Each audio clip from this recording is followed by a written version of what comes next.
সবাইকে স্বাগত এমআর স্পোর্টসে। আপনাদের সঙ্গে আছি আমি শাকিল আহমদ। জেনে নেব আজকের গরম গরম খবরগুলো।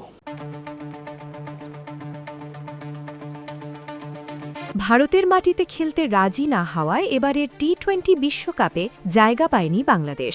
বাংলাদেশের ম্যাচগুলো শ্রীলঙ্কায় সরিয়ে নেবার প্রস্তাব দেওয়া হলেও তা মানেনি ইন্টারন্যাশনাল ক্রিকেট কাউন্সিল বা আইসিসি। শেষ পর্যন্ত বাংলাদেশের পরিবর্তে বিশ্বকাপে যুক্ত করা হয় স্কটল্যান্ডকে।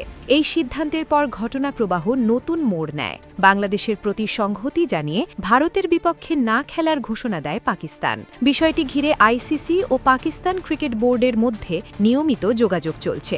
এরই ধারাবাহিকতায় আজ রোববার আইসিসি ও পাকিস্তান ক্রিকেট বোর্ডের সঙ্গে বৈঠকে বসছে আইসিসি। ওই বৈঠকে অংশ নিতে বিসিবি সভাপতি আমিনুল ইসলাম বুলবুল গতকাল দিবাগত রাত 1টায় পাকিস্তানের লাহোরে গিয়েছেন। বিসিবির ঘনিষ্ঠ একটি সূত্র জানিয়েছে, জরুরি এই বৈঠকে সমসাময়িক পরিস্থিতি ও সাম্প্রতিক সিদ্ধান্তগুলো নিয়ে আলোচনা হওয়ার কথা।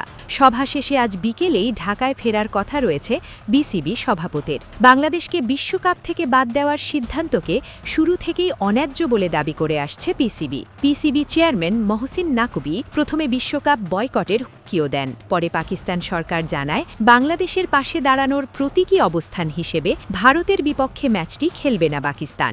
ভারত পাকিস্তান ম্যাচকে কেন্দ্র করে আইসিসি ও সংশ্লিষ্ট পক্ষগুলোর বড় অঙ্কের আর্থিক স্বার্থ জড়িয়ে আছে। সে কারণেই বিষয়টি দ্রুত সমাধানে আগ্রহী বিশ্ব ক্রিকেটের নিয়ন্ত্রক সংস্থাটি। ধারণা করা হচ্ছে, পাকিস্তান ভারতের বিপক্ষে ম্যাচটি না খেললে অন্তত ৬,০০০ কোটি রুপি খরচ হতে পারে আইসিসির।